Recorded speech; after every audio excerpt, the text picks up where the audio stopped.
अगले 50 मिनट में हम ये जानने और समझने की कोशिश करेंगे कि किस तरीके से भाषा और गणित की साप्ताहिक योजना किस तरीके से क्रमशः आगे बढ़ती है, और साथ में ये भी जानने की कोशिश करेंगे कि भाषा और गणित किस तरीके से एक दूसरे से मिलते हैं और कहाँ पे उनमें थोड़ा सा अंतर है। आप लोग ये नोट कर लें कि इस पूरे मिशन की शुरुआत के लिए जिन चीजों को हमें समझना है सबसे बेहतर तरीके से, उसमें एक तो यह है कि हम एक पूरे 1 साल का जो अकादमिक सत्र 2022-23 है, उसके पूरी संरचना को समझ लें। तो आप देखेंगे कि पूरे हमने इस अकादमिक सत्र को टोटल जो है वो 22 सप्ताहों में बांट रखा है। 22 सप्ताह में हम बात करते हैं कि किस तरीके से हर सप्ताह में हम काम करेंगे। उन 22 सप्ताहों में खास तरीके के स्ट्रक्चर के हिसाब से काम होता है, जिसको हमने अलग अलग सप्ताह की योजना का नाम दिया है, जिसको हम बोलते हैं कि साप्ताहिक शिक्षण योजना। साप्ताहिक शिक्षण योजना आपको अलग अलग हर सप्ताह में आपकी आधारशिला क्रियान्वयन संदर्भिका जो है उसको देखने को मिल जाएगी। तो उसी के हम बात करेंगे यहाँ। अब देखा जाए तो देखिए कुछ इस तरीके का साप्ताहिक शिक्षण योजना आपके सामने दिखेगा। तो इसको ये ध्यान रखें कि किसी भी सप्ताह में जब शिक्षण योजना चलती है, तो उसके मुख्य रूप से 3 हिस्से होते हैं। शुरुआत के 4 दिन जो होते हैं वो पहला हिस्सा होता है, 5वां दिन जो है वो दूसरा हिस्सा होता है और छठा दिन उस शिक्षण योजना का तीसरा और आखिरी हिस्सा होता है। पहले हिस्से में जब हम शुरुआत के पहले और से चौथे दिन की बात करते हैं, तो उसमें हम मुख्य रूप से जो काम करते हैं वो करते हैं कि हम अलग-अलग भाषा की दक्षताओं पर काम करते हैं। अब किन दक्षताओं पर हम काम करते हैं वो आगे चल के अभी हम बात करेंगे। बस यहाँ पे ये जान लेना ज़रूरी है कि हम भाषा की अलग-अलग दक्षताओं पर काम करते हैं और उसमें हमारी मदद करती हैं जो शिक्षण योजनाएँ हैं, और जो बच्चों के लिए कार्य पुस्तिका दी गई है उसके जो पाठ हैं वो हमें संसाधन के तौर पर वहाँ पे मदद करते हैं। शिक्षण योजनाएँ आपको शिक्षक संदर्भिका में मिलेंगी और वो आप देखेंगे, अभी हम उस पे बात करेंगे। अगली बात जब हम बात करेंगे कि 5वें दिन क्या करते हैं, तो 5वें दिन हम करते हैं पुनरावृत्ति या दोहराव का काम करते हैं। शुरू के 4 दिनों में हमने जो कुछ भी पढ़ाया है, जिन अलग-अलग दक्षताओं पर हमने काम किया है, जिन अवधारणाओं पर काम किया है, 5वें दिन हम उसको पूरे दोहराने का काम करते हैं, उसकी पुनरावृत्ति का काम करते हैं। पुनरावृत्ति की भी योजना आपको आपके शिक्षक संदर्भिका में मिल जाएगी, अभी उस पे हम विस्तार से बात करेंगे। छठा दिन जो है वो सबसे इम्पोर्टेंट होता है। आप भी जानते हैं कि निपुण भारत मिशन ये बोलता है कि बच्चों का सतत आकलन होना चाहिए, और आकलन आप करते हैं तो उसी समय रेमेडियल कार्य के द्वारा अगर बच्चे कुछ पीछे छूट रहे हैं सीखने में, तो उनको हम स्ट्रीमलाइन कर लेते हैं अपनी बदली हुई गतिविधियों के द्वारा। तो आकलन छठे दिन किया जाता है और छठे दिन ही बच्चों के आकलन के बाद बच्चे घर पे जाके अपने अभिभावकों की मदद से, अपने भाई बहनों की मदद से, बड़े भाई बहनों की मदद से एक गृह कार्य कर सकते हैं, तो उसके लिए गृह कार्य का भी काम बच्चों को दिया जाता है। तो ये है मोटा-मोटा जो है एक साप्ताहिक शिक्षण योजना का स्ट्रक्चर है। तो इसको यह ध्यान रखें कि इसमें 3 चरण हैं। पहले चरण में हम पहले से चौथे दिन हम नई दक्षताओं पर या अवधारणाओं पर काम करते हैं भाषा के। 5वें दिन हम पुनरावृत्ति का काम करते हैं और छठे दिन हम असेसमेंट का काम करते हैं। इन मुद्दों पर अभी हम आगे विस्तार से बात करेंगे। एक यहाँ पे नोट करने की बात है, अभी हमारे स्कूलों में इस तरीके की शिक्षण योजना शुरू हो गई है, तो आकलन का काम जो है क्लास 1 में शुरुआती 4 सप्ताह तक और क्लास 2 और क्लास 3 में शुरुआती 2 सप्ताह तक असेसमेंट नहीं किया जाता है, आकलन नहीं किया जाता है। इसके पीछे का कारण ये है कि हम क्लास 1 में शुरुआती 4 सप्ताह और क्लास 2 और क्लास 3 में शुरुआती 2 सप्ताहों तक हम उभरती साक्षरता के अलग-अलग पहलुओं पर काम करते हैं, तो उसमें आकलन नहीं करेंगे। इसीलिए आप देखेंगे कि आपकी शिक्षक संदर्भिका में आकलन के जो पेजेज हैं, जो आकलन की जो योजना है, वो आपको क्लास 1 में 5वें सप्ताह से और क्लास 2 और क्लास 3 में आपको तीसरे सप्ताह से मिलेगी। आगे बढ़ते हैं। अब जैसा मैंने बोला था कि सप्ताह के शुरुआती दिनों में भाषा 4 दिनों में भाषा की अलग-अलग अवधारणाओं पर काम होता है। इसके बारे में अगर आपको विस्तार से पढ़ना है तो जो अभी शिक्षक संदर्भिका आपको सॉफ्ट में मिली है, तो उसके आप पेज नंबर 26 से 28 पर आप देख सकते हैं। उसके कुछ मुख्य बिंदुओं को मैं आगे यहाँ पे डिस्कस कर देता हूँ। तो जैसा मैंने आप भी जानते हैं कि भाषा में कुल 3 कालांश हमें मिलते हैं। पहला कालांश होता है जिसमें हम काम करते हैं मौखिक भाषा विकास और उससे जुड़े हुए लेखन कार्य पर। दूसरा कालांश होता है डिकोडिंग का, डिकोडिंग और उससे जुड़े हुए लेखन पर हम इसमें काम करते हैं दूसरे कालांश में। और तीसरा कालांश होता है पठन विकास का, जिसमें हम बच्चे चीजों को कैसे पढ़ सकते हैं, तो उसमें प्रिंट जागरूकता से लेके लोगोग्राफिक पठन और उसके आगे कैसे वो टेक्स्ट पढ़ेंगे, इस पर हम अलग-अलग तरीके से काम करते हैं। काम कैसे करेंगे, ये आगे हम इसको देखेंगे। अब देखिए, जैसे अगर हम पहले कालांश की चीजों पे गौर करें कि किस तरीके से काम होता है, तो यहाँ पे आपको क्लियर दिख रहा होगा कि पहला कालांश जो होता है वो 40 मिनट का होता है, जिसमें हम मौखिक भाषा विकास एवं संबंधित लेखन पर काम करते हैं। अब इस कालांश में हम मौखिक भाषा की अलग-अलग दक्षताओं पर काम करते हैं और आप सभी जानते हैं और प्रशिक्षणों में हमने बार-बार इस पर जोर दिया है कि मौखिक भाषा की दक्षताओं की जब हम बात करते हैं, तो उसमें जो मुख्य होता है कि बच्चा अपने विद्यार्थी जो है अपने विचारों को एक दूसरे के साथ साझा कर पाए, कुछ नई चीजों के बारे में अनुमान लगा पाए, अगर वो कोई चित्र कहानी देख रहा है, कुछ पोस्टर देख रहा है, तो उसके बारे में वो तार्किक आधार पर अपने विचारों को आपके सामने रख पाए। और फिर अगर कोई लॉजिक दे रहा है, मान लीजिए कोई दूसरा बच्चा कोई तर्क दे रहा है, तो उस तर्क से वो अपनी सहमति या असहमति दर्ज करता है। तो मुख्य रूप से देखेंगे तो ये पहला कालांश जो होता है, पूरे के पूरे तरीके से बच्चे के संप्रेषण कौशल को, उसकी तार्किक चिंतन को, उसके अनुमान लगाने के कौशल को, उसकी जिज्ञासा को, उसके प्रश्न करने के कौशल को इसमें हम विकसित करने की कोशिश करते हैं।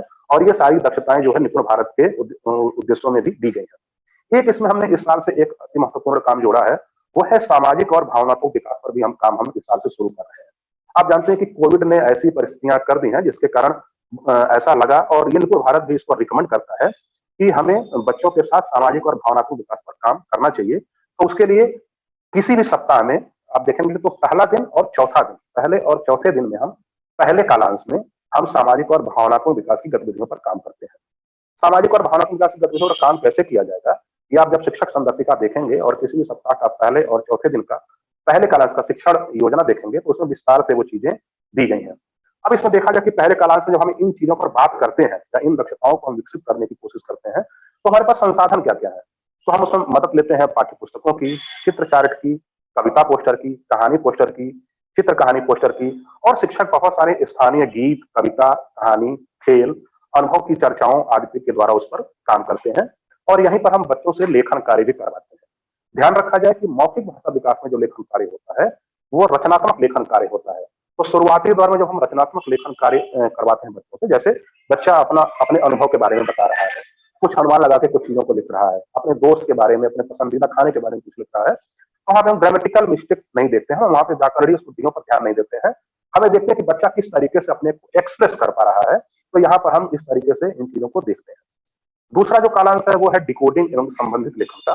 दूसरा कालांश आप जानते हैं कि इसमें हम अलग अलग तरीके से कैसे आप बच्चों के साथ जब काम करते हैं, तो वो वर्ण मात्रा की पहचान कर पाए, शब्दों को जोड़ तोड़ के पढ़ पाए, जिसको हम ब्लेंडिंग बोलते हैं, वो शब्दों को पढ़ पाए और फिर वो वाक्यांश पढ़ पाए, वाक्य पढ़ पाए।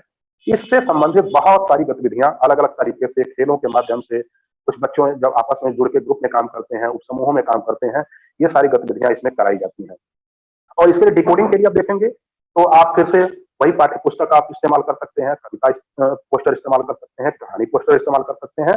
और बच्चों को विशेष रूप से डिकोडिंग पर काम करने के लिए दूसरे कालांश में हमने उनको एक कार्य पुस्तिका दी हुई है। कार्य पुस्तिका ध्यान रखें कि हर बच्चे को मिलेगी, और उसमें अलग अलग तरीके की गतिविधियां हैं। कुछ गतिविधियां इस तरीके की हैं जो बच्चा अकेले करता है व्यक्तिगत रूप से, और कुछ गतिविधियां उसी कार्य पुस्तिका में ऐसी भी हैं जो बच्चे जोड़े बना के, तो दो दो के समूह में बना के और आपस में चर्चा करके उस काम को करते हैं। कार्य पुस्तिका जो है वो बच्चों को दी जाएगी। तीसरा कालांश जो है वो पठन विकास का होता है। पठन विकास में हम काम करते हैं जो है किस तरीके से बच्चे पढ़ पाएंगे, जैसा मैंने पहले भी बोला कि उसमें हम लोगोग्राफिक पठन की बात करते हैं, और वो पढ़ने की तरफ किस तरीके से आगे बढ़ेगा। और इसमें हम अलग अलग शिक्षण सामग्रियों का प्रयोग करते हैं। जैसे आप सभी लोगों के स्कूलों में आप जानते हैं कि सहज की 3 पुस्तिकाएं दी गई हैं, सहज 1, सहज 2, सहज 3 करके। इस साल हम 5 नई बड़ी किताबें दे रहे हैं जिनको बिग बुक बोलते हैं, और वो हम देंगे, इस साल प्रिंट होके जाएंगी। बिग बुक एक बड़ी किताब होती है जिसमें आप शुरुआती 10 सप्ताहों तक काम होता है, और किसी एक सप्ताह में ही उस बिग बुक पर लगातार 4 दिन तक काम होता है। उन 4 दिनों में हम बिग बुक को खत्म करते हैं। लेकिन जब हम काम करते हैं तो हर दिन जब बिग बुक पर काम करते हैं तो पहले दिन से अलग थोड़ा-सा दूसरे दिन काम होता है, दूसरे दिन से अलग तीसरे दिन काम होता है, और क्रमशः वो उसमें उसकी जटिलता में वृद्धि होती जाती है। बिग बुक पर काम कैसे करेंगे ये आपको जब आप देखेंगे शिक्षण सामग्री वाले हिस्से में, वहां पे स्पष्ट रूप से आपको मिल जाएगा। आप पेज नंबर 26 से 28 पर इसको देख सकते हैं। और इसमें आप जानते हैं कि जैसे पहले बात रही थी कि शिक्षक इसमें विशेष रणनीति बना के काम करता है। पहले तो टीचर खुद आदर्श पठन करेगा, फिर शेयर्ड रीडिंग के द्वारा उसमें बातचीत पढ़ाया जाएगा, फिर गाइडेड रीडिंग होगी, और उसके बाद बच्चे को हम यहाँ तक 1 साल के अंत में यहाँ तक ले जाने की कोशिश करेंगे कि बच्चा एक स्वतंत्र पठन की तरफ अग्रसर हो पाए, मतलब बिना किसी की मदद के बच्चा किताब उठाए और वो पढ़ना शुरू कर पाए। इसको हम देखेंगे। अभी हमने बात किया था कि 3 कालांशों की बात की थी। शुरुआत के सप्ताह के शुरुआती 4 दिनों में इन 3 कालांशों में पहले में मौखिक भाषा विकास का काम होगा, दूसरे में डिकोडिंग का काम होगा, और तीसरे में जो है वो पठन विकास का काम होगा। अब एक नजर हम डालते हैं कि इन तीनों कालांशों में जो हमने 3 अलग-अलग मुद्दों पे काम करने की बात की है, जो भाषा के बहुत ही महत्वपूर्ण घटक हैं, मौखिक भाषा विकास, डिकोडिंग और पठन, तो उनपे हम किन-किन सामग्रियों का उपयोग करेंगे। ज्यादातर सामग्रियां जैसे ये अभी आपके पास सॉफ्ट में जा रही होंगी, जिसको हम आधारशिला क्रियान्वयन संदर्भिकाएं बोलते हैं। इन क्रियान्वयन संदर्भिकाओं में पूरे 1 साल के लिए यानी 132 दिन की शिक्षण योजनाएँ 22 सप्ताह की आपको दी गई हैं और कैसे किस कालांश में किस तरीके से ग्रुप बना के काम करना है, किस तरीके की आपको टीएलएम की ज़रूरत पड़ेगी, किस तरीके की तैयारी की ज़रूरत पड़ेगी, ये सारी चीज़ें आपको इस शिक्षक संदर्भिका में मिल जाएँगी। शिक्षक संदर्भिका हर शिक्षक को एक मिलेगी और ये शिक्षकों के लिए है, शिक्षक शिक्षण योजना को समझने के लिए और उसको उपयोग में लाने के लिए। अब यहाँ पे आपको जो दिख रहा होगा कहानी पोस्टर और कविता पोस्टर, ये आपके विद्यालयों में पहले से ही दिए जा चुके हैं। कहानी पोस्टर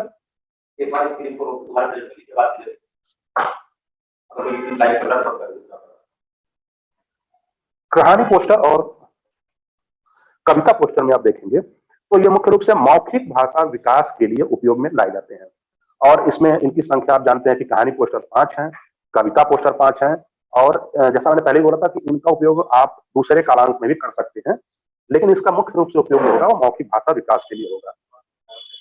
इसी तरीके से बिग बुक है और चित्र चार्ट है। बिग बुक का मैंने बताया था, बिग बुक के 5 दिए जा रहे हैं, 5 आपको दिख रहे होंगे, हाथी और बकरी है, माँ और बच्चे हैं, मुर्गी के 3 चूजे हैं, शेर की गुफा है, चिड़िया है, ये हम पठन विकास के लिए दे रहे हैं।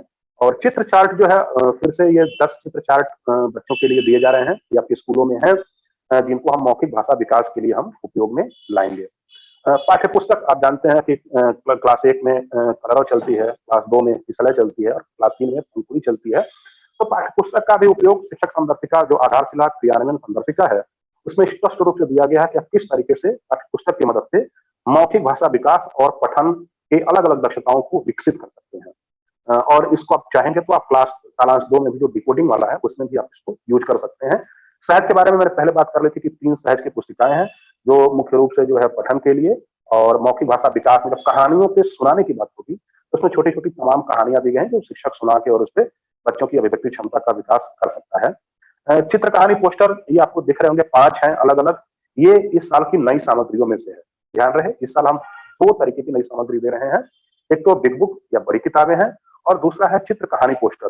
चित्र कहानी पोस्टर मुख्य रूप से क्लास 2 और क्लास 3 के बच्चों के लिए उपयोगी है और ये अंतिम के 5 सप्ताहों में हम इसका उपयोग करते हैं। 17वें से 22वें सप्ताह में हम इसका उपयोग करते हैं और इसमें 4 अलग-अलग चित्रों के माध्यम से बच्चा कहानी बनाने की शुरुआत करता है। वो कहानी खुद बनाता है, शिक्षक को सुनाता है, अपने साथियों को सुनाता है। तो एक इस तरीके के उच्च स्तरीय कौशल है जिसमें बच्चा अनुमान लगाते हुए, अपने तमाम अनुभवों का इस्तेमाल करते हुए कुछ सृजन करने की तरफ आगे बढ़ता है। इसके अलावा आप लोगों के पास आपके पास ये आधारशिला क्रियान्वयन संदर्भिका जो सत्र 2020-2021 के लिए दी गई थी, उसमें भी बहुत सारी कहानियाँ हैं, बहुत सारे खेल हैं, बहुत सारी मौखिक गतिविधियाँ हैं, उसका भी उपयोग आप आसानी से कर सकते हैं।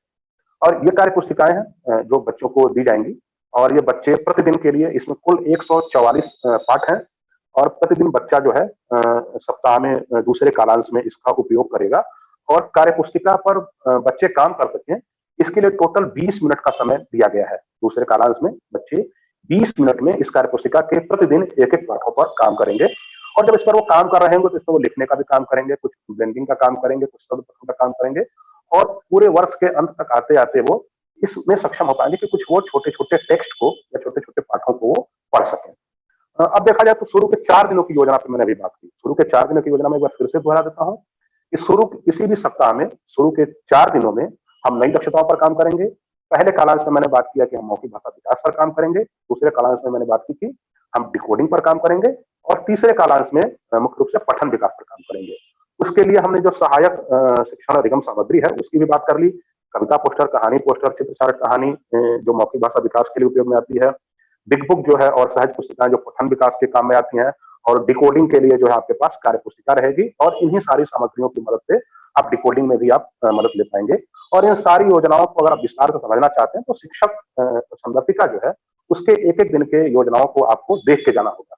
और जानते हैं कि ये स्पष्ट रूप से उसमें है, ये हमारी जिम्मेदारियों में भी है कि जब भी हम क्लासरूम में जाएँ तो पूरी तैयारी के साथ जाएँ, जैसा डीजी सर बोल रहे थे और उस तैयारी में ये है कि हम शिक्षक संदर्भिका के उस दिन के लेसन प्लान को जो शिक्षण योजना उसको पढ़ते हैं और पढ़ के फिर उसकी तैयारी से जाते हैं। जैसे-जैसे आप पढ़ते जाएँगे तो बहुत सारी और स्पष्टताएँ इसमें बनती जाएँगी। अब सप्ताह के मैं 5वें दिन की बात करता हूँ। 5वां दिन जैसा मैंने पहले भी बोला था कि इसमें हम पुनरावृत्ति का काम करते हैं मुख्य रूप से। पुनरावृत्ति में क्या काम करते हैं कि इस दिन सप्ताह के शुरुआती 4 दिनों में जो भी अवधारणाओं पर काम हुआ है, उसके हम दोहराव का काम करते हैं, ना? और दोहराव के लिए आप जानते हैं कि कालांश 2 में जो बच्चों की कार्यपुस्तिका दी गई है, उसमें 1 पेज जो सप्ताह के 5वें दिन का होगा, वो पुनरावृत्ति के नाम से उसमें दिया गया है और उसमें सप्ताह के 4 दिनों में खास करके डिकोडिंग में जिन दक्षताओं पर काम किया गया है, उसके दोहराव का काम आपको कार्यपत्र के द्वारा या पुनरावृत्ति का काम कार्यपत्र के द्वारा वो बच्चों के साथ करना है। अब सप्ताह का छठा दिन, इसको थोड़ा-सा हम विस्तार से समझेंगे क्योंकि इसमें बहुत सारे सवाल थे ग्राउंड से और इसको हम थोड़ा-सा देखते हैं। तो एक तो सबसे पहली जानकारी मैं आपको दे दूं कि अगर आपको इस प्रेजेंटेशन के बाद भी अगर और थोड़ा-सा विस्तार में पढ़ना है, तो कक्षा 2 की आधारशिला क्रियान्वयन संरचिका का पेज नंबर 22 और 23 पर आप जाएँगे, तो आपको आकलन का जो छठे दिन हम करते हैं साप्ताहिक आकलन, उसकी पूरी प्रक्रिया को बहुत विस्तार से दिया गया है। और ट्रैकर, इसमें एक अभी ट्रैकर की बात आएगी तो साप्ताहिक आकलन का ट्रैकर आपको पेज 174 से मिलना शुरू हो जाएगा और उसके आगे जैसे-जैसे पढ़ते जाएँगे तो आपको स्पष्ट रूप से उसमें मिलेगा। तो मैंने पहले ही बताया था और अभी एक बार और मैं रिवाइज कर देता हूँ कि सप्ताह का छठा दिन बहुत ही महत्वपूर्ण दिन है। इसमें हम शुरू के 4 दिनों में जिन-जिन दक्षताओं पर हमने काम किया है, उसका हम आकलन करेंगे और इस आकलन के बाद हम क्या करेंगे कि जैसे आकलन कर लेंगे, उसके आधार पर हम बच्चों को 2 अलग-अलग समूहों में बाँटेंगे। समूह में किस तरीके से बाँटेंगे, काम कैसे होगा, वो आगे हम अभी विस्तार से बात करेंगे और समूह में बाँट करके कुछ बच्चों के साथ, जो समूह ए के बच्चे होंगे, उनके साथ रिमेडियल कार्य करेंगे और दूसरे बच्चों के साथ हम पुनरावृत्ति का काम करेंगे। तो किस तरीके से होगा, आइए देखते हैं। ये पूरा स्ट्रक्चर आपको दिख रहा होगा। ये पूरी देखा जाए तो पूरे सप्ताह का जिस्ट है ये, किस तरीके से हम काम कर रहे हैं। तो पहले 4 दिन हमने बोला था कि नई दक्षताओं पर काम होगा, 5वें दिन पुनरावृत्ति पर काम होगा, छठे दिन साप्ताहिक आकलन पर काम होगा, साप्ताहिक आकलन के बाद समूह निर्धारण होगा और इसमें फिर हम समूह 1 के साथ रिमेडियल कार्य करेंगे और समूह 2 के साथ हम पुनरावृत्ति या अभ्यास का कार्य करेंगे। अब देखिए, साप्ताहिक आकलन, यहाँ मैं स्पष्ट कर दूं कि आकलन की पूरी प्रक्रिया मुख्य रूप से डिकोडिंग की दक्षताओं पर आधारित है। डिकोडिंग की दक्षताओं पर आधारित है तो इसमें हम जो कालांश 2 में हम जो काम करते हैं, उसका आकलन ही हम मुख्य रूप से करते हैं। मौखिक भाषा के आकलन, मौखिक भाषा और पठन का हम आकलन नहीं करते। उसके लिए हमने एक शब्द यूज़ किया है ऑब्जर्वेशन, या अवलोकन करते हैं। वो कैसे करते हैं हम आगे बात करेंगे। तो हम पहले ये देखिए कि दूसरे कालांश में शुरू के 4 दिनों में जो पढ़ाया गया है, छठे दिन उसी का आकलन किया जाएगा हमारे पास और आकलन के लिए हम टोटल 80 मिनट का समय लेते हैं। यानी आपके पास जो दूसरा कालांश है और जो तीसरा कालांश है, उन दोनों को मिला के हम आकलन की प्रक्रिया के लिए उस दिन उपयोग में लाते हैं। आकलन के लिए आप देखेंगे कि हर सप्ताह के छठे दिन आकलन के लिए आपको कार्यपुस्तिका में ही एक पेज दिया गया है, जिसको बोलते हैं, पेज का नाम ऊपर लिखा हुआ है, मैंने सीख लिया। और इस पृष्ठ का रंग लाल है और हर सप्ताह के आकलन का पृष्ठ का रंग वो रेड है। उसी की सहायता से हम वहां पे आकलन करेंगे। जैसे एक आपको पेज दिख रहा होगा, ये किसी 12वें सप्ताह का है, तो आकलन हम इस तरीके का पेज दिखेगा और इसके आधार पर हम नंबरिंग करके और बच्चों का आकलन करेंगे और आकलन का उसको ट्रैकर में भरेंगे। जैसा मैंने बोला था कि आकलन जब हम कर रहे होंगे सप्ताह के छठे दिन, तो आपको 2 समूह बनाने हैं। तो डिकोडिंग संबंधित आकलन में जिन बच्चों ने 50% से कम अंक प्राप्त किए हैं, वो समूह 1 में जाएंगे और डिकोडिंग संबंधित आकलन में जिन बच्चों ने 50% से कम अंक प्राप्त किए हैं, वो समूह 2 में जाएंगे। यह ध्यान रखें कि ये जो ग्रुप हम बनाएंगे, ये शिक्षक अपनी सुविधा के लिए बनाता है। क्लासरूम में ये किसी भी तरीके से इंडिकेट नहीं होना चाहिए कि ये समूह 1 है, ये समूह 2 है, या कुछ कमतर जानने वाले बच्चों का समूह है, या कुछ ज्यादा बच्चों का समूह है। ये हमें एकदम नहीं करना है। शिक्षक ये समूह अपने मस्तिष्क में बनाएगा और काम उस ग्रुप के लोगों को अलग-अलग तरीके के दिए जाएंगे। यहाँ पे ये थोड़ी-सी सावधानी रखने की जरूरत होती है। अब अगर देखा जाए तो इस तरीके से किस तरीके से हम बात करेंगे। पहला समूह मैंने पहले ही बोला कि 50% से कम अंक जो प्राप्त करेंगे, तो उसमें देखिए कि आकलन जब भी हम करेंगे दूसरे और तीसरे कालांश को मिला के सप्ताह के छठे दिन, तो 2 ही तरीके के मुख्य रूप से आकलन हो रहे होंगे डिकोडिंग के लिए। एक तो हम ये चेक करेंगे कि क्या बच्चा वर्णों की पहचान कर पा रहा है या नहीं कर पा रहा है, पहचान में उसका पढ़ना भी आ जाता है। दूसरा आकलन होगा कि क्या वो बच्चा कुछ वर्णों या अक्षरों को मिला के ब्लेंड करके वो शब्द पठन कर पा रहा है कि नहीं कर पा रहा है। ये हम चेक करेंगे किसी भी सप्ताह के छठे दिन जब हम डिकोडिंग के लिए आकलन कर रहे हैं। अब इसके बाद अगर सपोज करिए कि बच्चा वर्ण स्तर पर कार्य नहीं कर पा रहा है, तो उसके लिए हम उन्हीं वर्णों जो उस सप्ताह में वर्ण अक्षर हम पढ़ाए गए हैं, उनकी हम दोबारा पहचान करने के लिए कुछ गतिविधियां करेंगे। वर्ण अक्षरों को शब्दों में ढूंढकर गोला लगवाने का, ग्रिड से हम वर्ण अक्षर को पहचानने का काम, कॉपी पे हम अलग से उन्हीं वर्णों को लिखने का काम, या अतिरिक्त रूप से कुछ गृह कार्य भी उनको दे सकते हैं। इसी तरीके से अगर शब्द पठन स्तर पर बच्चे को कार्य करने में दिक्कत है, तो वर्ण अक्षरों को जोड़कर शब्द पढ़ने का अभ्यास करवाना पड़ेगा और फिर वो पढ़वाने का और लिखवाने का अभ्यास करेंगे। आप यहाँ पे देख रहे होंगे कि अभ्यास कार्य के लिए एक पेज, आधा पेज इसमें दिख रहा है। ये मैंने सीख लिया पेज जो छठे दिन आपको मिलेगा, उसी में ये आधे पेज पे अभ्यास कार्य के लिए है। तो यहाँ पे इस स्पेस का उपयोग भी आप इस तरीके के रेमेडियल कार्य के लिए कर सकते हैं और अगर ये भर जाता है तो बच्चों की कॉपी में या व्हाइट बोर्ड पे, ब्लैक बोर्ड पे जो भी है वहां पे आप वार्ड स्तर पर कार्य या शब्द पठन स्तर पर कार्य जो है आप बच्चों को दे सकते हैं। गृह कार्य देना होगा तो बच्चों को कॉपी में भी दे सकते हैं, लेकिन इस स्पेस का उपयोग आपको अभ्यास कार्य के लिए वो करना है। दूसरा, जैसे मैंने बोला कि जो बच्चे आपके आकलन में 50% से कम अंक, अधिक अंक प्राप्त करेंगे, इसका मतलब ये होता है कि उन्होंने उस सप्ताह में सिखाई गई दक्षताओं को जान और समझ लिया है। तो फिर उनको अभ्यास कार्य आप खुद से दे देंगे, और या तो उनको पढ़ने के लिए भी स्वतंत्र रूप से आप मौके दे सकते हैं, और इस तरीके से वो चीजों को आगे बढ़ाया जाएगा। लेकिन यहाँ पे ध्यान रखें कि समूह एक के बच्चों के साथ में यहाँ पे विशेष रूप से काम करने की जरूरत होगी, और उनको आप अलग अलग तरीके से वर्ण स्तर पर अगर बच्चे को जरूरत है या शब्द पठन स्तर पर बच्चे को जरूरत है तो वो काम करने के मौके आपको देने पड़ेंगे। जब आप वो पूरा आकलन कर लेंगे और इस तरीके से आपको ये ट्रैकर दिखेगा, जैसा मैंने बोला था, ये पेज नंबर 174 पर क्लास 2 की शिक्षक संवर्तिका में देखने को मिलेगा। इसी तरीके से क्लास 3 और क्लास 1 में भी इन्हीं पेजेज में मिल जाएगा। यहाँ पे आपको बच्चों के नाम लिखने हैं, और बच्चों के नाम लिखने के बाद आप यहाँ पे देखिए डिकोडिंग का एक सिंबल बना हुआ और एक मौखिक भाषा का सिंबल बना हुआ है। यहाँ पे बच्चों के नाम लिखेंगे और बच्चों ने जितने अंक प्राप्त किए हैं, ये साप्ताहिक आकलन ट्रैकर चूंकि शिक्षक संदर्भिका में है तो इसको केवल शिक्षक ही देख सकता है। तो आप वो अंक लिखते जाएंगे। यहाँ पे जैसे मान लीजिए किसी बच्चे ने प्राप्त किया रोल नंबर 1 में 7 अंक, तो 7 लिख देंगे, किसी ने 4 पाया तो 4 लिख देंगे। इस तरीके से आप लिखते जाएंगे, और जो 5 से कम है उस पर आप गोला लगा देंगे। 5 से कम उस पर गोला लगाने से फायदा ये होगा कि जब आप बच्चों को ग्रुप में बांट रहे होंगे तो 40 बच्चे हैं अगर मान लीजिए, तो आपको आसानी से गिनने में आसानी होगी कि कौन कौन से बच्चे ऐसे हैं जो समूह 1 में जाएंगे और कौन कौन से बच्चे ऐसे हैं जो समूह 2 में जाएंगे, और फिर उसके हिसाब से काम करना पड़ेगा। मैंने पहले बोला था कि तो डिकोडिंग की बात हो गई, लेकिन मौखिक भाषा विकास में इस तरीके का कोई पेपर पेंसिल टेस्ट या असेसमेंट नहीं है। इसमें हम ऑब्जर्वेशन के थ्रू हम अपनी चीजों को दर्ज करते हैं। ऑब्जर्वेशन कैसे करेंगे? तो आप जानते हैं कि जैसा पहले भी हो रहा था कि ये पूरा का पूरा बाल केंद्रित शिक्षण व्यवस्था है, जिसमें बच्चों को ज्यादा से ज्यादा एक्सपोजर के मौके, ज्यादा से ज्यादा बोलने के मौके दिए जाएंगे। शिक्षक उसको केवल निर्देशित करेगा और शिक्षक एक एक बच्चों को ऑब्जर्व भी करेगा। तो शिक्षक अवलोकित करेंगे, बच्चों को ऑब्जर्व करेंगे, देखेंगे कि कौन सा बच्चा, जब हम पहले कालांश हम काम करते हैं मौखिक भाषा विकास पर, तो किन किन दक्षता पर, जैसा मान लीजिए अनुमान लगाने पर काम हो रहा है। बहुत सारे ऐसे बच्चे होंगे जो तुरंत अनुमान लगा लेते हैं, बहुत सारे बच्चों को मदद की जरूरत होती है। तो यहाँ पे हम केवल अपने अवलोकन नोट करेंगे मौखिक भाषा विकास में। तो जिस तरीके से मान लीजिए जब लगता है कि जो बच्चा लक्षित दक्षताएं प्राप्त नहीं कर पा रहा है उस सप्ताह की, अभी उसको वो मदद करने की जरूरत है, तो वहां पे उसके नाम के आगे केवल हम एक डैश लगा देंगे, और जो बच्चा प्राप्त कर पा रहा है उसको हम टिक लगा देंगे। यही काम करना है, इसमें कोई अंकीय व्यवस्था नहीं है। ध्यान ये रखना है कि पूरे 1 महीने के दौरान शिक्षक ये इंश्योर करे कि हर बच्चे से कम 2 बार वो व्यक्तिगत रूप से इंटरैक्ट जरूर करे, मतलब बातचीत जरूर करे। मौखिक भाषा विकास में उससे सवाल जवाब करे, उसको अवलोकित करे, क्योंकि उससे पुख्ता होगा। जेनेरिक ऑब्जर्वेशन नहीं होना चाहिए कि क्लासरूम में हम लगातार देखते जा रहे हैं और उस तरीके से लिख रहे हैं। तो इंश्योर हम करेंगे कि 4 सप्ताहों में कम से कम 2 बार हर बच्चे का हम इस लिहाज से ऑब्जर्वेशन करेंगे कि हम इस ट्रैकर को भर पाए, और फिर उसके हिसाब से हम यहाँ पे टिप्पणी भी देंगे, टिप्पणी भी लिख सकते हैं। टिप्पणी में हम अपने हिसाब से मौखिक भाषा विकास में किस तरीके से उसको मदद की जरूरत है, क्या वो बेहतर कर सकता है, इस तरीके की हम यहाँ पे टिप्पणी लिख सकते हैं।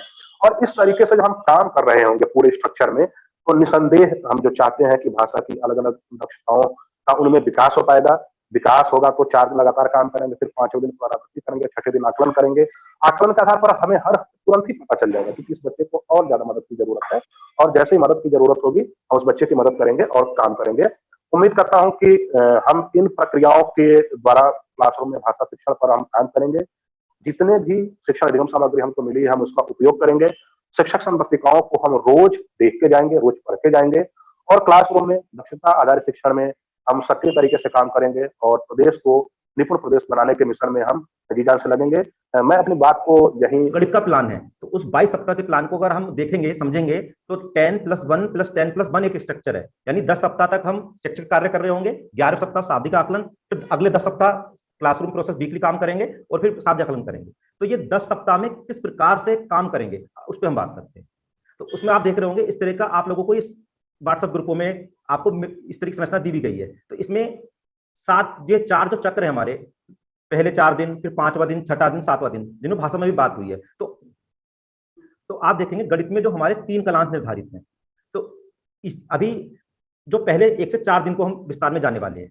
तो इसके लिए हमारे पास 3 तरह के संसाधन हैं जो शुरू के 4 दिनों में यूज कर रहे हैं: शिक्षण योजनाएं, अभ्यास पत्रक अभ्यास गतिविधि शुरू के 4 दिनों में, या हम ये भी कह सकते हैं कि हम गणित में हर सप्ताह में केवल 3 शिक्षण उद्देश्यों पे काम कर रहे हैं।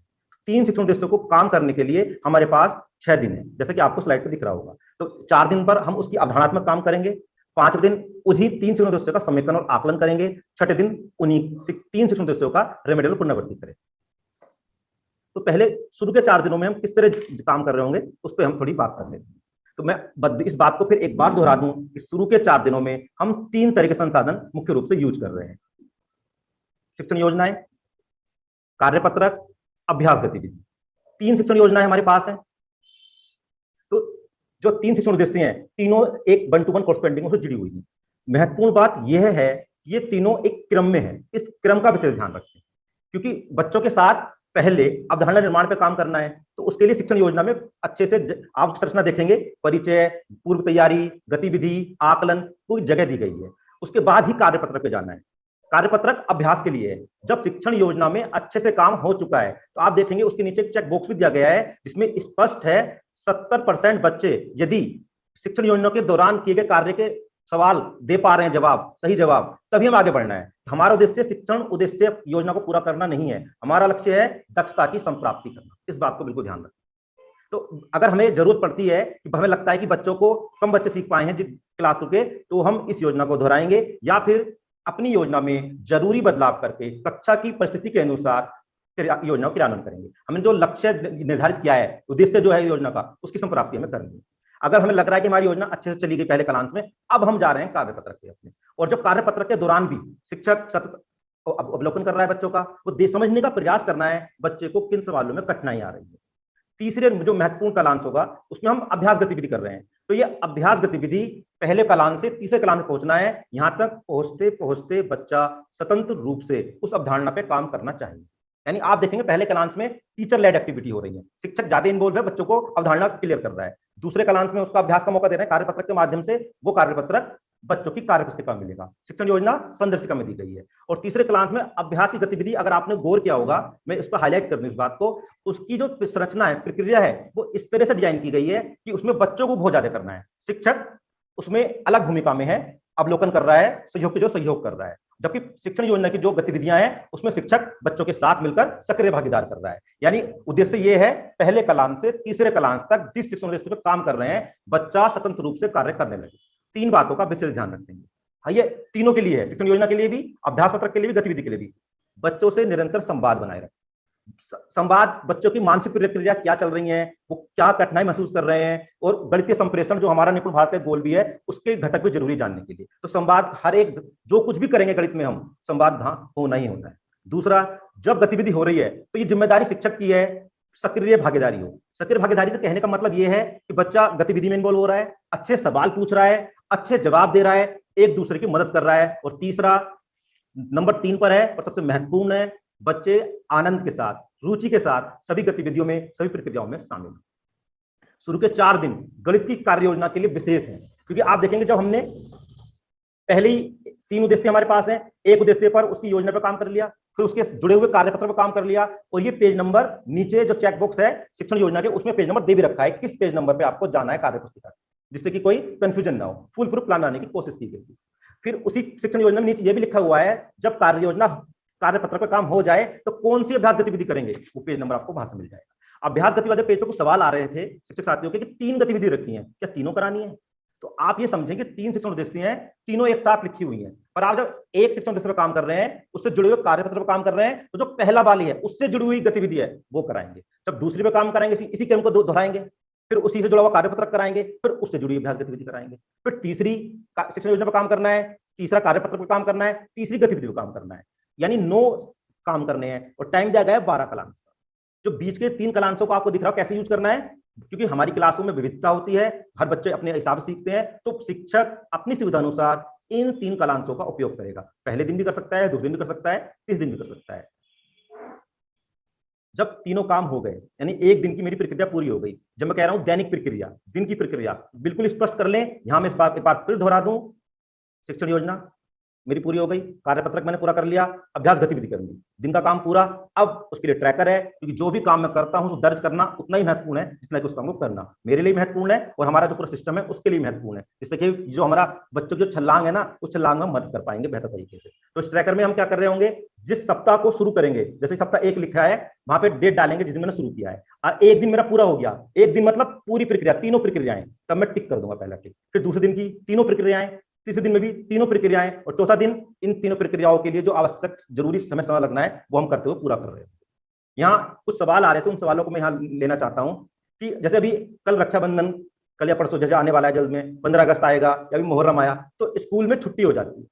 अब ये कैसे दिन हम टिक लगा रहे होंगे, तो यहाँ पे जो हमारी शिक्षण योजना है बिल्कुल क्लियर रख समझे इस बात को, जिस दिन तीनों प्रक्रियाएं पूरी कर रहे होंगे जब हम, तभी टिक लगाना है। अगर नहीं हो पाई, स्कूल बंद है, तो जब स्कूल खुलेगा, जब प्रक्रिया पूरी करेंगे तब वो टिक आएगा। तो आप देखेंगे हर सप्ताह में शुरुआत में एक डेट दे रखी है भरने के लिए और एक आखिरी में डेट दे रखी है, तो जब भी पूरा होगा तब हम उस पर उसे भरेंगे। तो ये लगातार मंडे टू सैटरडे ना समझें इसको, कार्य जिस तरह से जा रहा है उस तरह लेना है।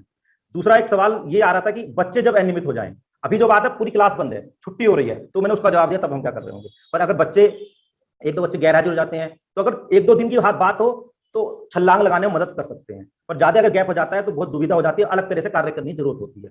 तो हमारे पास जो विशेष टूल है, अभी हम उसको बात करेंगे 5वें 6ठे दिन में, हम समेकन गतिविधि और रेमेडियल गतिविधि, उस टूल का यूज करते हुए, यानी हम जो बच्चा छूट गया है उसको एक नए तरीके से काम करने की जरूरत होगी। पूरी शिक्षण योजना पर जाकर हम उसे समेकन गतिविधि और रेमेडियल गतिविधि के माध्यम से पुनः जोड़ रहे होंगे। अभी आप उसको बात करते हैं कैसे। तो अभी हमने 4 दिनों को समझा कि 4 दिनों में हम किस प्रकार से काम कर रहे हो। 5वां दिन जो ये हमने 4 दिन में काम किया है, यानी 3 शिक्षण उद्देश्यों पर काम किया है हमने, शिक्षण योजना के माध्यम से, कार्यपत्रक के माध्यम से, गतिविधि के माध्यम से।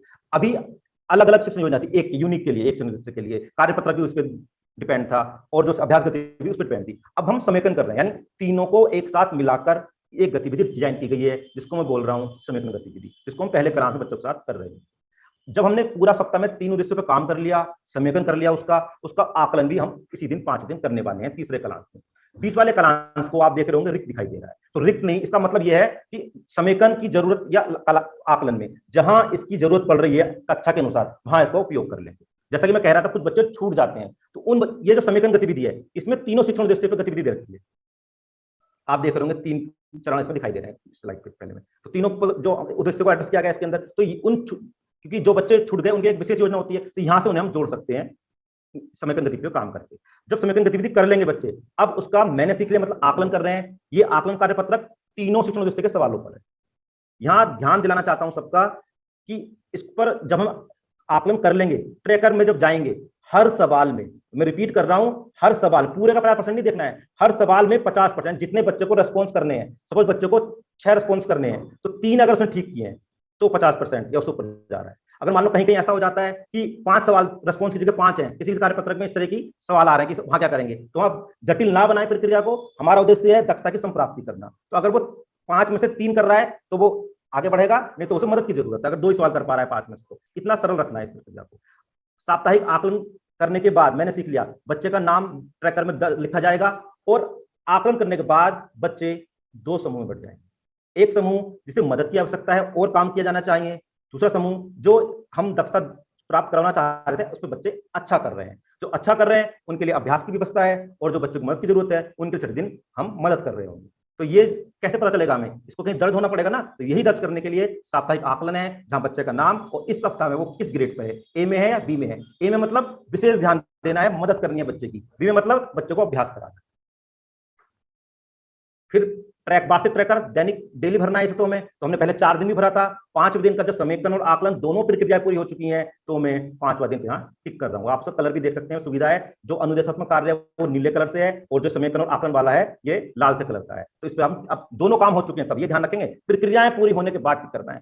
यानी समेकन गतिविधि भी कर चुके हैं, आकलन भी कर चुके हैं, टिक कर देंगे। अब अगले दिन पहुंचते हैं, जो अगला गोला दिखाई दिया हरा वाला गोला भी क्या है, ये है हमारा रेमेडियल और पुनरावृत्ति के लिए। अभी हमने जब 5वें दिन तीसरे क्लास में आकलन किया, तो यहाँ बच्चे 2 समूह में आ गए हमारे पास। तो जो हमारे बच्चे जिनको रेमेडियल की जरूरत है उनके लिए रेमेडियल एक्टिविटी कर रहे होंगे, पहले क्लास शिक्षक उनके साथ लगकर सक्रिय भागीदारी और दक्षता संप्राप्ति की प्रयास करेगा कि कहाँ कमी रह गई, जो उसने अभी तक 4 दिन से ऑब्जर्व किया है, 5 दिन समेकन किया, आकलन किया, तो 5 दिन में शिक्षक के माइंड में ये बात क्लियर हो रही होगी कि अभी यहाँ काम और करने की इन बच्चों के साथ जरूरत है, तो रिमेडियल गतिविधि कर रहा है। और जो बच्चे अच्छा कर रहे थे, जो दूसरा ग्रुप बन रहा है हमारा बी ग्रुप जो है, उसको अभ्यास कार्यपत्रक दिया गया है कार्य पुस्तिका में, उस पर वो काम कर रहे हैं। तो छठे दिन पहले कलांश में 2 समूह में काम हो रहा है, एक समूह में रेमेडियल गतिविधि, एक समूह काम कर रहा है अभ्यास कार्यपत्र करने पर। उसके बाद जब सब बच्चे रेमेडियल भी एक बार काम कर चुके हैं, अभ्यास कर चुके हैं, फिर दोबारा शिक्षक को एक इंश्योर करने की जरूरत है कि सब बच्चों ने जो मेरे 3 उद्देश्य थे प्राप्त किए या नहीं किए। तो एक सभी बच्चों को शामिल करते हुए पुनरावृत्ति का अवसर दिया जा रहा है बच्चों को, जो क्लास के सभी बच्चे, रेमेडियल वाले बच्चे भी कर रहे होंगे, रेमेडियल पर काम हो चुका है, और साप्ताहिक अभ्यास का उन्हें एक नए तरह से करने का अवसर दिया जाता है। एक और महत्वपूर्ण बात, छठे दिन जब हम बच्चों को क्लास खत्म कर रहे होंगे, क्लास तीसरे कलांश में एक निर्देश देना है शिक्षक को गृह कार्य करने के लिए। ये गृह कार्य स्कूल में नहीं करना है, यहाँ केवल निर्देश दे रहे हैं। बच्चे 7वें दिन अपने अभिभावकों के साथ मिलकर इसे करके लेकर आएंगे। इसका उद्देश्य भी यही है, अभिभावकों और स्कूल के बीच में एक जुड़ाव बना रहे। फिर वही आप देख रहे हो, दोबारा ट्रैकर है, जो भी काम करें हमें अब खुद भी ट्रैक करना है, बच्चे भी बात डालनी है। तो अभी हमने छठे दिन काम किया, छठे दिन हमने क्या किया, रेमेडियल गतिविधि की, पुनरावृत्ति अभ्यास किया, और अभ्यास वाले ग्रुप ने अभ्यास कार्य किया। जब ये प्रक्रियाएं पूरी हो गई तो मैं छठे दिन वाला जो हरा वाला गोला है इसमें भी टिक लगा दूंगा, यानी अब मेरा पूरा सप्ताह हुआ है। हम इसमें गृह कार्य के लिए निर्देश भी दे दिए हैं, वो भी इसमें शामिल है हमारे पूरे सप्ताह के काम में। तो अब देखेंगे पूरे सप्ताह में अभी तक जो मैंने बताया आपको कि शिक्षण चक्र की गतिविधियां, तो 3 तो शिक्षण योजना पर काम कर रहे हैं, इसलिए आप 3 शिक्षण योजना हो चुकी होंगी अब तक हमारी। समेकन गतिविधि, रेमेडियल गतिविधि हम कर चुके हैं। इसके साथ आकलन किया है मैंने सीख लिया के नाम से साप्ताहिक आकलन ट्रैकर में बच्चों के नाम दर्ज हैं, बच्चे किस ग्रुप में है ये उसमें आ चुका है। वार्षिक ट्रैकर में डेली भर रहा हूं जब मैं अपनी दिन की प्रक्रियाएं पूरी करता हूं। सप्ताह के अंत में गृह कार्य भी दे चुका हूं। यहाँ एक बात और मैं ध्यान दिला दूंगा आप सबको, एक ट्रैकर जो बच्चों की कार्य पुस्तिका में दिया गया है बच्चों के लिए, ये जो ट्रैकर की बात कर रहा हूं ये ट्रैकर साप्ताहिक वार्षिक कहां मिलेंगे, शिक्षक संदर्शिका में दिए गए। अब बच्चों की बात कर रहे हैं, बच्चों को कार्य पुस्तक बच्चों के पास है, उसमें भी ट्रैकर है। वो किस लिए, बच्चा जितने कार्यपत्रक कर रहा था, 3 शिक्षण उद्देश्यों के साथ एक कार्यपत्रक किया उसने, फिर समेकन वाले जो अभ्यास का कार्यपत्रक किया, पुनरावृत्ति का, गृह कार्य करेगा, हर एक के लिए एक ट्रैकर उपलब्ध है। उसमें बच्चा सेल्फ अचीवमेंट के लिए मैंने अपना कर लिया, देख सके ट्रैकर दिया हुआ है, वो बच्चों को भरना है। इन सब जितने भी हमने संसाधन या शिक्षण योजना काम कर रहे हैं, समेकन गतिविधि है, रेमेडियल गतिविधि है, इन सब में जो विभाग की तरफ से आप लोगों को गणित की पोस्टर्स, वर्क कार्ड दिए गए हैं और परिवेशी वस्तुएं, गणित में उनका अलग विशेष महत्व होता है, ध्यान रखा गया है। कोशिश की गई है उपलब्ध संसाधनों का ही प्रयोग किया जाए जिससे दैनिक योजना को लागू करने में हमें सुविधा हो। तो ये आप सभी इससे भलीभांति परिचित हैं। इन पे निवेदन यही है कि अगर किसी विद्यालयों में किसी शिक्षक को दिक्कत आ रही है, वे भी समस्या आ रही है कि इनका प्रयोग कैसे करना है या इन्हें और बेहतर उपयोग में कैसे लाया जा सकता है, आप सब जैसे सर कह रहे हैं सुपरस्टार्स हैं, सुपर मेंटर्स हैं, अपनी सभी टीचरों तक इस बात को पहुंचाएं, गतिविधि करके दिखाएं, डेमोन्स्ट्रेशन करके दिखाएं। ये एंश्योर करें कि क्लासरूम में प्रक्रिया इन उपलब्ध संसाधनों का हम बेहतर से उपयोग कर पाएं, क्योंकि करना क्या है, उस लक्ष्य छलांग लगाने बच्चों की मदद करनी है। यहाँ एक बात और मैं स्पष्ट कर देना चाहता हूँ, समेकन गतिविधि और रेमेडियल गतिविधि ये केवल 4 दी गई है, यानी शिक्षण योजना हर शिक्षण उद्देश्य के लिए है, कार्यपत्रक, अभ्यास गतिविधि, इसी समेकन गतिविधि का उद्देश्य यही है कि वो कंसोलिडेट कर रहा है, तो शिक्षक अपने माध्यम से इनोवेट करते हुए कर सकता है, और संरचना यहाँ पे हमने शिक्षण योजना में दी गई है। तो किन्हीं 4 सप्ताह जो माइलस्टोन्स हैं, जैसे संख्या ज्ञान खत्म हो रहा है, नया टॉपिक शुरू हो रहा है, तो वहां आपको मिलेंगे, तो बाकी शिक्षक को स्वयं बनानी है। करना हर सप्ताह है, इसका मतलब ये नहीं कि 4 सप्ताह में ही करना है, ये बात मैं स्पष्ट कर दूं। 4 दी गई है, दूसरे में तो दी नहीं गई है 2 सप्ताह में, आप खोल के देख रहे होंगे सर समेकन गतिविधि नहीं करनी, क्या भाई करनी है। जिस सप्ताह में दी गई है संरचना वहां मिलेगी आपको, वहां उस संरचना के माध्यम से आप बनाइए, वो प्लान जो चक्र बताया गया ना पूरा फॉलो करना है। रेमेडियल गतिविधि के साथ भी यही है, वो भी केवल 4 दी गई है, क्योंकि ये कक्षा में शिक्षक सबसे बेहतर तय कर पाएगा कि रेमेडियल मुझे कहां करना है, किस बिंदु पे करना है। उसके लिए योजना संरचना दी गई है, और संरचना का विशेष भाग क्या है आप लोगों ने अवलोकन भी किया होगा, क्योंकि आप सॉफ्ट कॉपी में ट्रेनिंग की प्रक्रिया से गुजर चुके हो, कि जो हमारी रेमेडियल गतिविधि है उसके अंदर बहुत सारे सवाल है, चेक पॉइंट है। ये आंसर करना चाह रहे हैं संवाद करके बच्चों से, बच्चों ने जो दक्षता दी गई है पाई या नहीं पाई, कहां मुझे और मदद की जरूरत है, जिससे मैं उसका टाइमली उपचार कर सकूं, ये इकट्ठी ना होती चली जाए, क्योंकि जब बहुत ज्यादा इकट्ठी हो जाएगी तो बड़ा जटिल कार्य हो जाता है, दुभर हो जाता है बच्चों की मदद करना। तो ये बात स्पष्ट हो गई होगी, केवल ये 4 दी गई हैं, बाकी सप्ताहों में शिक्षक को स्वयं बना के करनी है। तो अभी हमने पूरा गणित की साप्ताहिक शिक्षण प्रक्रिया को समझा कि कैसे शुरू के 4 दिन में हम काम करने जा रहे हैं, 5 दिन में हमें क्या करना है, छठे दिन में हमारा क्या करना है, क्यों करना है, कैसे करना है, 7 दिन में क्या करना है। इसके साथ ध्यान ये रखें, काम हम बहुत ज्यादा हमेशा करते आए हैं, उसको अपने लिए रिफ्लेक्ट करने के लिए, क्योंकि जब हम चिंतन करते हैं अपने कार्य की प्रक्रियाओं पर तो उससे बेहतर होता है हमारा काम। तो ट्रैकर्स दिए गए हैं, ट्रैकर को भरना जरूर एंश्योर करें। तो या आप सुपर 5 जो हमारा ग्रुप है जिनके साथ संवाद कर रहा हूं, ये आपकी भी जिम्मेदारी बनती है कैसे ही सुनिश्चित करवाएं कि आदत में आ जाए, बिहेवियर चेंज हो जाए, कि जो भी काम हो रहा है वार्षिक शिक्षक अपनी प्रक्रियाओं को, बच्चे किस ग्रुप में है, और तीसरा जो ट्रैकर बच्चों के पास है, बच्चों में भी आदत डालें कि ये हेल्प करता है मेरी ग्रूमिंग में, मेरे लक्ष्य की तरफ मेरे आगे बढ़ने में, ये जरूर एंश्योर करें।